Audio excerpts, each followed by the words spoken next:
itu posisi ngunci, tapi saat dibuka dia tidak mengunci remote-nya, guys. Coba kita coba lagi kunci.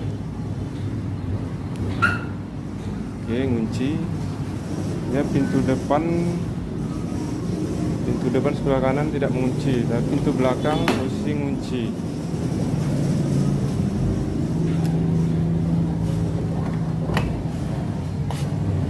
Semua ngunci, hanya pintu depan bagian kanan tidak bisa mengunci, guys. Kalau kita tarik, dia akan terbuka dan bunyi alarm.